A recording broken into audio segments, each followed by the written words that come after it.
Strengthening Faith 52. I had a thought which I wanted to share. Even though the number of Muslims have increased over time, it is obvious that the strength of Muslims has only decreased.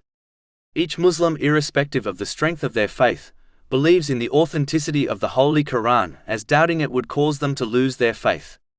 In the following verse, Allah, the Exalted, has given the key to obtaining superiority and success, which would remove the weakness and grief Muslims are experiencing all around the world.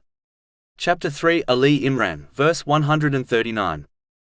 So do not weaken and do not grieve, and you will be superior if you are true believers. Allah, the Exalted, has made it clear that Muslims only need to become true believers in order to achieve this superiority and success in both worlds. True belief involves fulfilling the commands of Allah, the Exalted, refraining from his prohibitions and facing destiny with patience according to the traditions of the Holy Prophet Muhammad, peace and blessings be upon him. This includes the duties towards Allah, the Exalted, and those towards people, such as loving for others what one loves for themselves, which has been advised in a narration found in Jami' at-Tirmizi, number 2515.